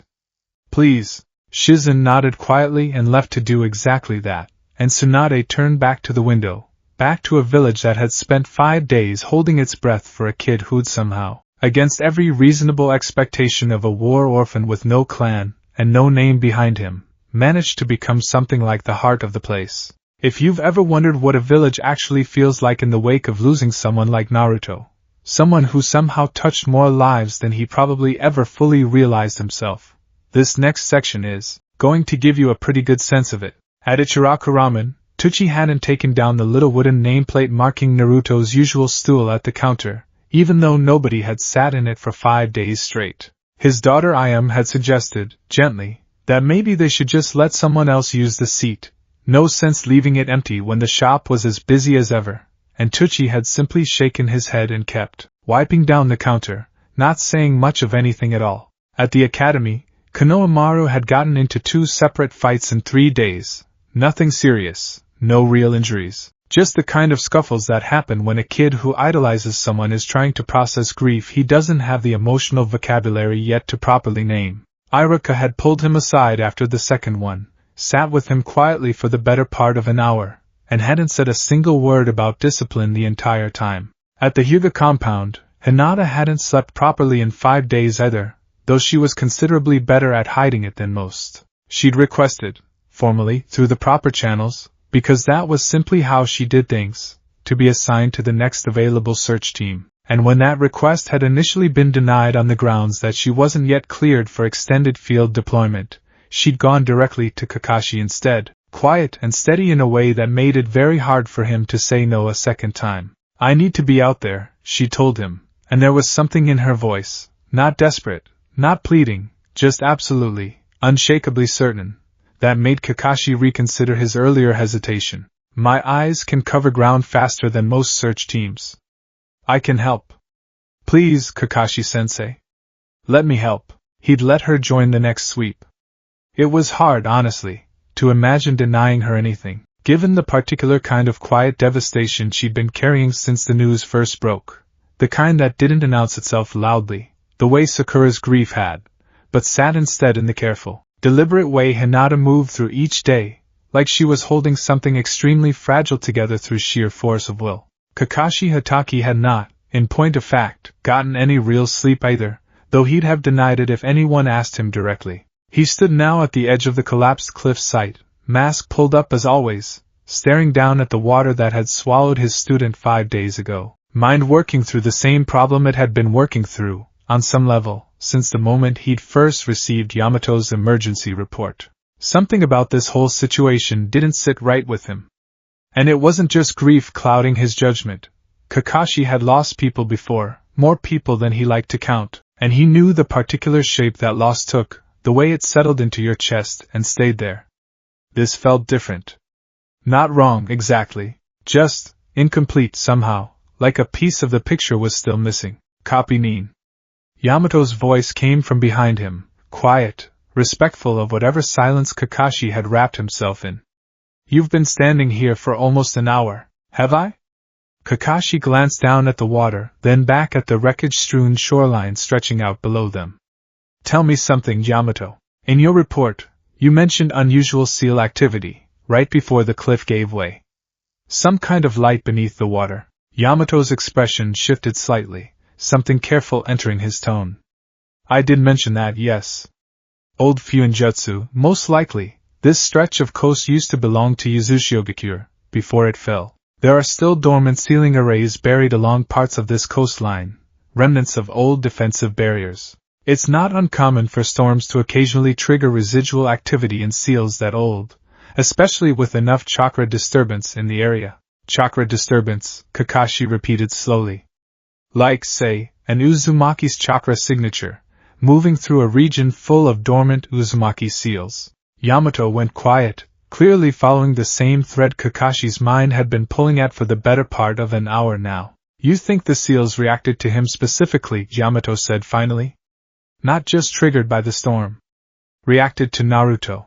I think, Kakashi said carefully, that we've been searching this coastline for 5 days like we're looking for a drowning victim. Combing the water. Checking the currents. Treating this like a straightforward accident. He turned to face Yamato directly, one visible eye narrowed with the particular intensity he usually reserved for genuinely difficult mission analysis. But what if it's not that simple? What if that fall wasn't just an accident? What if it was something closer to activation? An old barrier recognizing Uzumaki blood and responding to it, the same way a storage seal responds when you finally bring it the right chakra signature after years of sitting dormant. You think the seal pulled him somewhere, Yamato said slowly. Somewhere specific. Not just down into the ocean to drown, but somewhere else entirely. I think, Kakashi said, that we've spent 5 days searching for a body in the water, and maybe we should start considering the possibility that there isn't one to find. Not because he's not out there somewhere, but because the water was never actually where he ended up. It wasn't proof. Kakashi knew that, even as he said it out loud for the first time, knew exactly how thin a theory it was, built more on instinct and a stubborn refusal to accept the alternative than on any hard evidence he could actually point to. But 5 days of searching had turned up absolutely nothing, and sometimes, in Kakashi's long and complicated experience, nothing wasn't actually the same thing as gone. Sometimes nothing just meant you were looking in the wrong place. I want a wider search radius, he said, already turning to head back toward the caravan's temporary camp. Not just this section of coastline. Further out. Any reports of unusual chakra activity, unusual seal work, anything at all connected to old Uzushiogakure territory, no matter how far from this exact spot. Kakashi. Yamato's voice held him for a moment. Tsunade-sama's not going to authorize expanding the search area without something more concrete than a theory. Not with resources already stretched this thin. Then I'll get her something more concrete, Kakashi said simply, and there was a familiar, stubborn determination in his voice that Yamato recognized instantly, because he'd seen that exact same expression on a much younger, much louder version of the same man's favorite student more times than he could count. Some habits, apparently, really were contagious. By that evening, Kakashi stood once again in the Hokage's office, laying out his theory as carefully and methodically as he could manage, watching Tsunade's expression shift from skepticism to something more cautiously receptive as he walked her through the SEAL activity Yamato had reported. The way it lined up with old records of Uzushiogakure coastal defensive barriers, the possibility, however uncertain, that Naruto hadn't simply drowned, but had instead been swept somewhere else entirely by mechanisms none of them fully understood. It's a theory, Tsunade said finally, when he'd finished. A thin one. It is, Kakashi agreed. But 5 days of searching that immediate coastline has produced nothing except wreckage. No body. No chakra signature, even faint or degraded. For a boy carrying that much raw chakra, Tsunade-sama, that absence itself is strange. Even in death, there'd usually be some trace left behind for a sensor to pick up, at least for a while. We've found nothing at all. Not because there's nothing there to find. Because we might simply be looking in the wrong place. Tsunade was quiet for a long moment, turning the theory over carefully, weighing it against 5 days of mounting pressure from advisors who wanted this search wound down, against her own stubborn refusal to believe the worst without genuine proof to back it up. Fine, she said finally. You get your expanded search radius. But Kakashi, her eyes fixed on his with an intensity that made even the famously unflappable copy Nin stand a little straighter. I need something concrete within the week. Not theories. Not instinct. If there's truly a connection between that boy and whatever's left of Uzushiogakure old defenses, I want evidence pointing toward where he actually ended up, not just reasons to keep hoping he's still out there. Understood, Kakashi said. And Kakashi? Her voice softened, just slightly, the careful authority of the Hokage giving way, for just a moment, to something more personal underneath it. If he really is alive out there somewhere, if this theory of yours holds up, I want to know why an entire coastline's worth of ancient Uzumaki sealwork would have any reason to reach out and pull him somewhere specific. That's not a small thing, if it's true. That's not just some accident of geography. Kakashi thought of the elder stories he'd heard, secondhand, about Uzushiogakure's fall, about a clan whose mastery of Fuinjutsu had made them both invaluable and feared in equal measure, about a bloodline whose chakra had always carried something distinct, something the old texts described as almost alive in its intensity. No, he agreed quietly. I don't think it would be. It took 3 more days.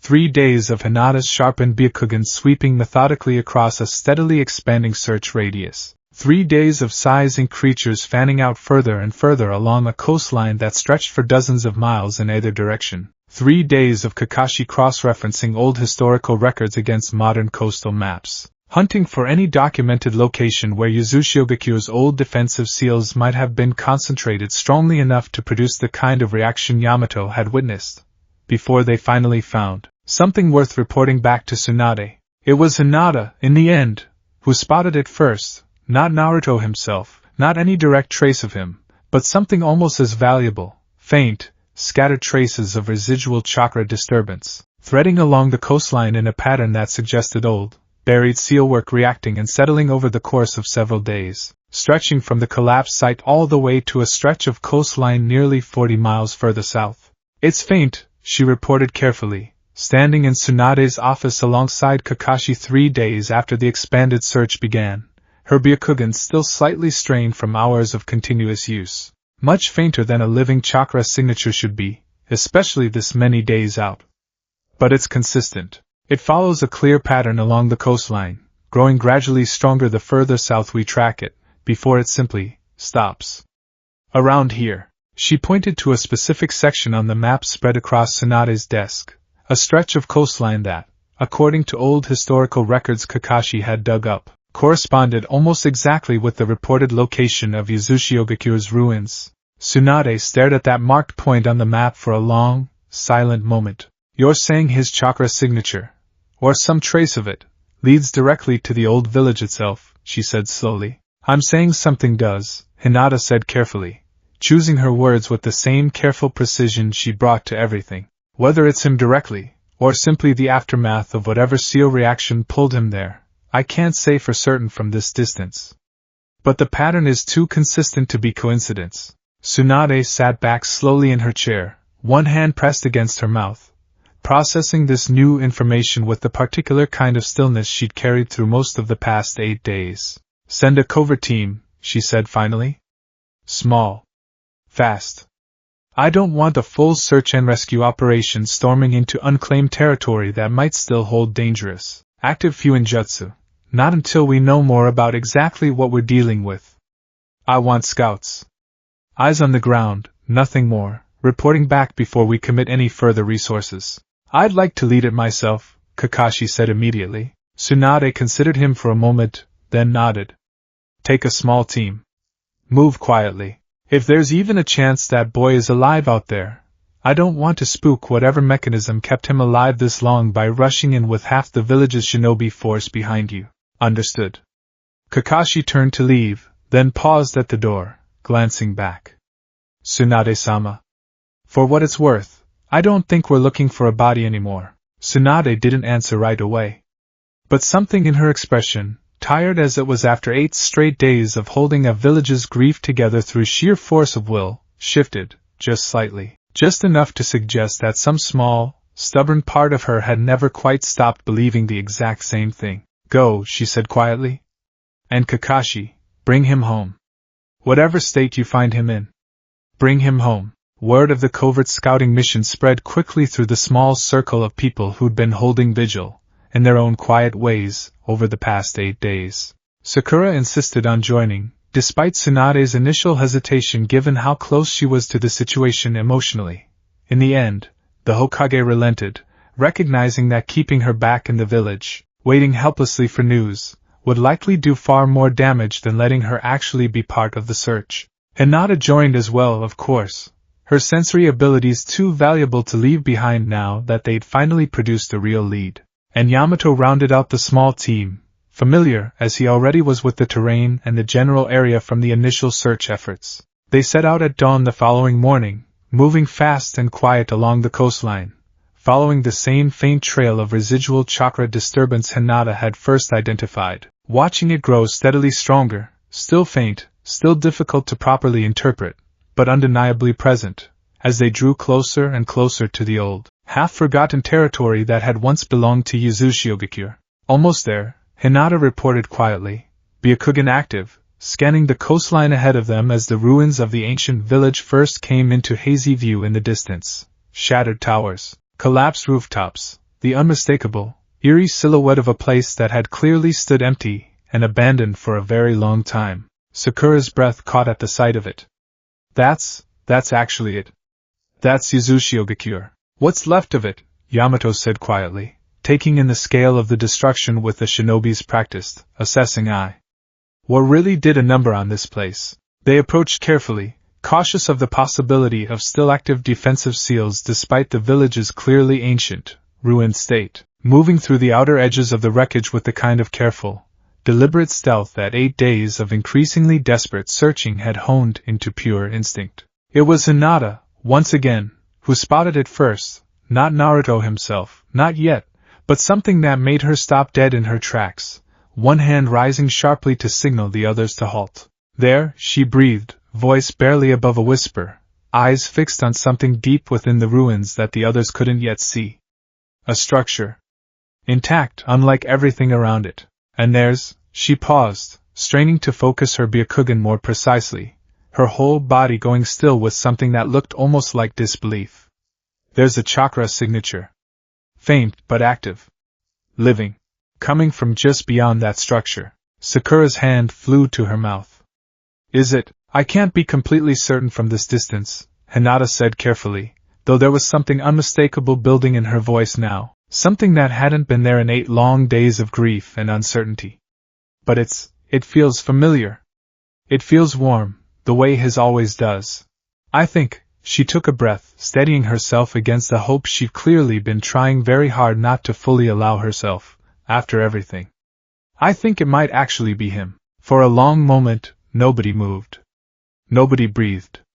8 days of searching a coastline that had given up nothing but wreckage and silence, and now, finally, standing at the edge of a village none of them had ever expected to find any reason to visit, they had something, faint, distant, uncertain, but real, hope. We move in carefully, Kakashi said finally, breaking the silence, his voice steady despite whatever he might have genuinely been feeling underneath it. Quiet. No sudden movements, in case there's still active Fuinjutsu we don't fully understand yet. And everyone, he glanced back at the small team, at Sakura's barely restrained emotion, at Hinata's careful, hopeful focus.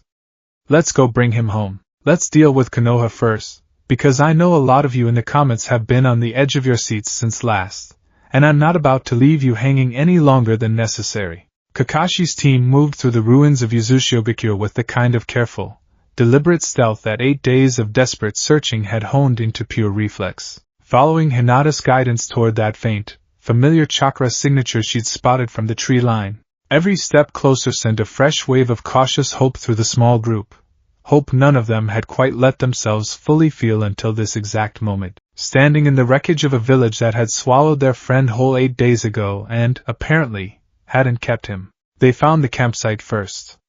A small ring of cold, long-dead ash where a fire had clearly burned for several nights running. A flattened patch of ground nearby that looked distinctly like somewhere a person might have slept, and Sakura's breath caught audibly at the sight of it. A familiar orange fabric scrap caught on a jagged piece of stone nearby, torn clean from a jacket collar. He was here, she breathed, crouching to examine the scrap with hands that weren't quite steady. Kakashi-sensei, he was actually here. Recently, too, Yamato added, crouching beside the cold fire pit, running practiced fingers through the ash. This fire's been out for maybe a day and a half at most. Whoever was camping here left recently. Hinata's Byakugan had already swept the surrounding area twice, searching for any lingering trace of the chakra signature she'd detected from a distance, and her expression, when she finally lowered her hands, carried a complicated mixture of relief and frustration. The signature's gone, she reported. Not faded, gone, like whoever was carrying it simply moved beyond my range. But it was here. Recently, and strongly. Strong enough that I don't think there's any real doubt anymore. He's alive, Sakura said, and this time it wasn't a question at all, just quiet, overwhelming certainty finally allowed to surface after 8 days of forcing herself to hold it at bay. He's actually alive. Kakashi, meanwhile, had drifted a short distance away, toward the looming, intact silhouette of the stone archive building, the one structure in this entire ruined village that had clearly survived the war and the decades of decay that followed almost completely untouched. He stood in front of its sealed entrance for a long moment, one hand pressed thoughtfully against the cool stone, studying the intricate spiral sealwork etched across its surface. "Sensei?" Sakura called, drifting over to join him. "What is this place?" "An archive, if I had to guess," Kakashi said slowly, tracing the edges of the sealwork with a practiced, analytical eye. "Old Fuinjutsu, powerful stuff, the kind of protective barrier you'd build around something you desperately didn't want falling into the wrong hands." He glanced sideways at Sakura. "This door's been open recently. Look at the dust pattern along the threshold, disturbed, within the last week or so. You think Naruto opened it?" "I think," Kakashi said carefully, "that our missing student may have stumbled into something a great deal bigger than a simple survival story." He straightened, glancing around at the ruined village stretching out around them, the shattered towers, the collapsed rooftops, the spiral crests carved into nearly every remaining surface. This whole village belonged to the Uzumaki clan, once. If Naruto's blood is the reason he ended up here in the first place, the reason that old Seo reacted the way it did during the storm, then it stands to reason his blood might also be the reason he's managed to survive out here alone for over a week, using resources most of us would never even have known were sitting here waiting.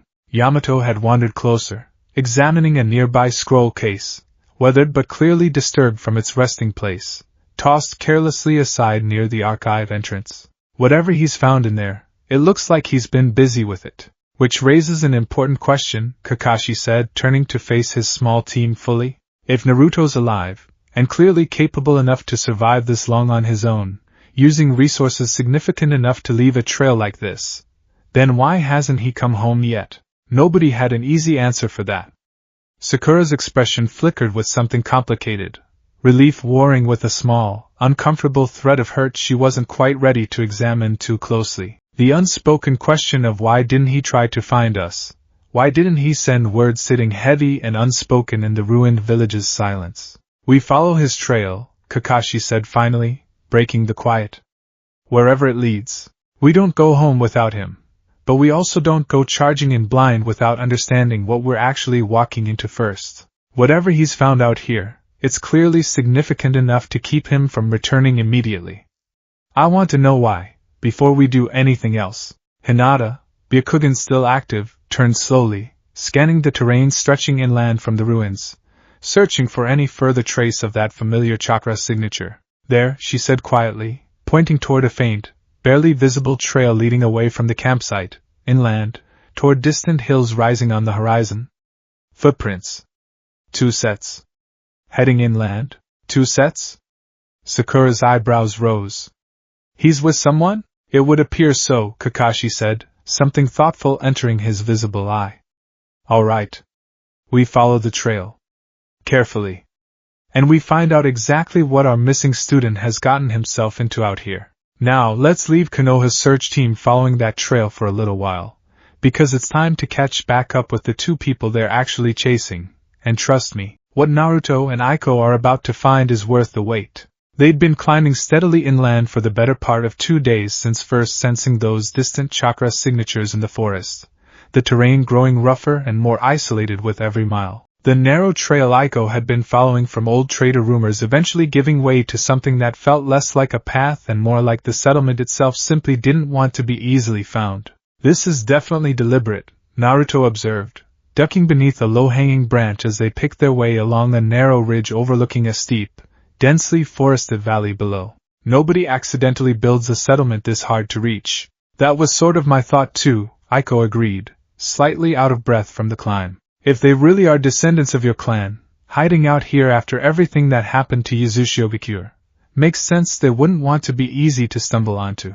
Especially not by anyone who might remember why the old village fell in the first place. Naruto's sensory training, still developing, still nowhere near as refined as he'd like, but improving steadily with each day of practice, had been growing steadily stronger as they climbed, that same warm, distinctive resonance he'd first detected 2 days ago now clear enough to pinpoint with reasonable confidence. Down there, he said, pointing toward a break in the tree canopy below, where thin trails of smoke rose from what looked, at this distance, like a scattered handful of modest wooden structures tucked into a sheltered fold of the valley. That's gotta be it. They made their way down carefully, and as they drew closer, the settlement came into fuller view, a small, tightly clustered community. No more than 20 or 30 structures total, simple but well-maintained buildings arranged around a central clearing, terraced farmland climbing the gentler slopes on either side. Nothing about it looked particularly remarkable at first glance, the kind of quiet, self-sufficient settlement you might find tucked away in any number of remote valleys across the elemental nations, except, Naruto noticed almost immediately, for the spiral crests, carved subtly into doorframes, woven into the pattern of a hanging banner outside what looked like the settlement's largest structure. Small, easy to miss if you weren't already looking for them, but unmistakably present once you knew what you were looking at. They kept it, he breathed. After everything, after fleeing all this way and hiding for who knows how many years, they still kept the crest. Careful, Aiko murmured, slowing her pace as they approached the settlement's edge. We don't know how they're going to react to strangers showing up unannounced. Could go a lot of different ways. She wasn't wrong to be cautious. They made it barely another 20 feet before a sharp, clear voice rang out from somewhere ahead of them. That's far enough. State your business. The speaker was an older man, maybe in his 50s, standing at the edge of the settlement with a farming tool held in a grip that suggested he knew exactly how to use it as a weapon if the situation called for it. Behind him, several other villagers had begun gathering, drawn by the alert, men and women of varying ages, a few children peering curiously from behind adult legs, all of them regarding the 2 strangers with the same careful, guarded wariness. Naruto raised both hands slowly, palms open, the universal gesture of someone trying very hard to signal they weren't looking for a fight. Sorry to just show up like this, he said, keeping his voice easy, non-threatening. We're not here to cause any trouble, I promise. We're actually looking for, well, this is gonna sound kind of strange, but we're looking for people who might share a specific bloodline. Uzumaki. The reaction was immediate and unmistakable. A ripple of tension running through the gathered villagers, several exchanging quick, alarmed glances, the older man's grip on his farming tool tightening visibly. Never heard of it, the man said flatly, though the sharpness in his voice suggested exactly the opposite. I think you have, Naruto said, gently but firmly, reaching carefully into his jacket, slow enough not to alarm anyone, and pulling out the elder's letter, holding it up for the man to see. I found this in the ruins of Uzushiogakure. Written by one of the last village elders, addressed to whoever eventually came looking for scattered survivors. I'm Naruto Uzumaki. My mother was Kushina Uzumaki, one of the last shinobi to leave that village before it fell. He glanced toward Aiko. And she's got family ties too. Her grandmother's line, changed generations back, but still there if you look close enough. The older man's eyes flicked between the letter, Naruto's unmistakably distinctive spiky blonde hair and whisker marks, and Aiko's deep red hair, something complicated shifting across his weathered features. Uzumaki, he repeated slowly, like the word itself carried weight he hadn't allowed himself to say out loud in a long, long time. Nobody's used that name around here. Not in years. Not since. He stopped himself, glancing back at the gathered villagers behind him, some unspoken communication passing between them. A woman stepped forward from the small crowd, older still, silver-haired, moving with the careful deliberateness of someone who commanded respect in this community without needing to raise her voice to claim it. Let him speak, Rin, she said quietly, and the farming tool in the man's hands lowered, just slightly. She studied Naruto with an intensity that made him distinctly aware of how strange his sudden appearance must seem. A stranger walking into a hidden, deliberately isolated settlement, claiming ties to a bloodline this community had apparently spent generations trying not to speak of openly. Kushina Uzumaki's son, you said? Yes, ma'am, Naruto confirmed, something in her tone making him instinctively straighten, address her properly. She passed the night I was born, sealing the 9 tails away. I never really got the chance to know her. Until about a week ago, I didn't even know Uzushiogakure had left anything behind at all. The old woman was quiet for a long, considering moment. I knew of her, she said finally, and something in the room seemed to shift at those words, a collective intake of breath among the gathered villagers, the tension easing, just slightly, replaced by something closer to cautious astonishment. Not personally. I was young when the village fell, barely old enough to remember it clearly. But my mother spoke of the Uzumaki heirs sometimes, Kushina among them, sent away before the worst of the fighting, meant to carry the bloodline forward somewhere safer. Her eyes, sharp despite her age, studied Naruto's face carefully, lingering on features that apparently carried enough family resemblance to mean something, even after all these years. You have her look about you. Around the eyes, mostly. You really knew about her? Naruto's voice came out smaller than he meant it to, something aching and hopeful tangled together in the question. Knew of her, the woman corrected gently. There's a difference, and I won't pretend otherwise. But yes, our families share the same roots, going back generations before the fall, different branches of the same tree, if you understand me.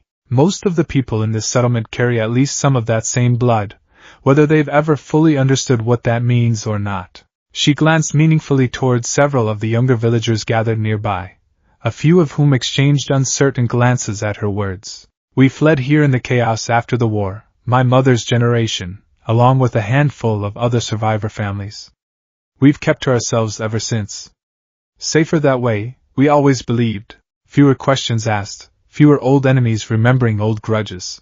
I understand that, Naruto said carefully. Believe me, I do.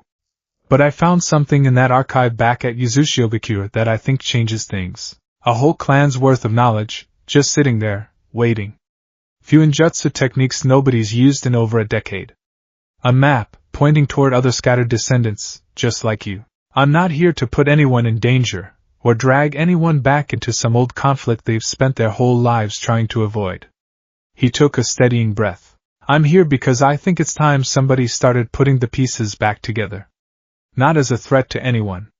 Just as a way of remembering what almost got completely erased. If you've ever wondered what it looks like when generations of carefully guarded caution finally start to crack open, just a little, That's essentially what played out over the following hours, as the old woman, whose name Naruto and Aiko eventually learned was Michiko, invited them properly into the settlement, gathering the community's key figures together in the large central structure to hear the full story. Naruto told it as best he could: the storm, the fall, waking up on the ruined shore, the elder's letter, the archive, the map. He was careful, this time, not to overwhelm anyone with too much too fast, letting Michiko and the other gathered elders ask their own questions, giving them space to process information that clearly represented a significant shift in how this community had understood itself for generations. "You're saying the archive recognized you," one of the other elders said slowly, a stern-faced man named Daisuke who'd been quietly skeptical through most of the conversation.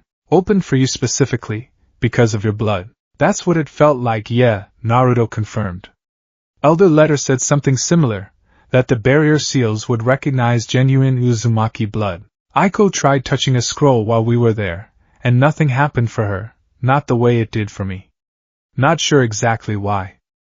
Maybe it takes more than just having the blood technically present. Maybe it needs, I don't know, intention or willingness, or something like that." Michiko's expression shifted thoughtfully at that, something almost like recognition crossing her weathered features. That would track with the old stories, actually. Fuinjutsu tied to bloodline recognition wasn't just about blood alone. The old masters always spoke of chakra and intention being intertwined in ways that pure genetics couldn't fully account for. It's possible the archive is looking for something more specific than simple ancestry. Which raises an important question, Daisuke said, his skepticism not entirely gone but clearly softening under the weight of everything he was hearing. "What exactly are you proposing here, boy? You've found an old archive full of forgotten techniques. You've found a map pointing towards scattered families like ours. What is it you actually want from us?" Naruto considered the question carefully before answering, aware of just how much weight this particular moment carried. "I'm not asking anyone to do anything they don't want to do," he said finally. "I'm not here to drag your whole community back to some ruined village and demand everyone rebuild a clan overnight. That's not what this is about, not for me. But I do think there's real value in what's sitting in that archive. Training methods, history, techniques that could genuinely help protect people, especially in a world where being connected to a clan like this used to be dangerous enough to justify hiding for decades."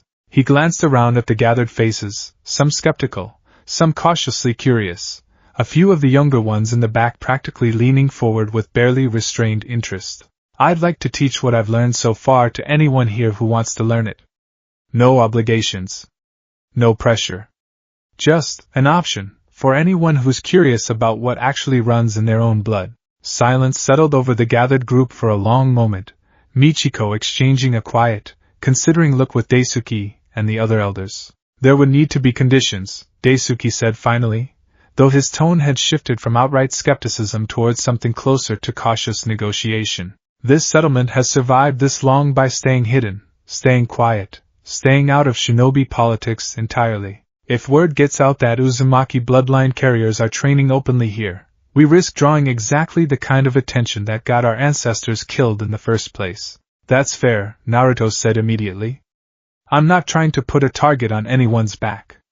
Whatever training happens quietly, on your terms, at your pace. I'm not here to turn this place into some kind of shinobi outpost overnight." Michiko studied him for a long moment, something thoughtful and, for the first time, genuinely warm entering her expression. "You carry yourself differently than I expected, for the son of a woman who was, by every account I ever heard, quite famously loud and stubborn," she said, and there was the faintest hint of dry humor beneath the words.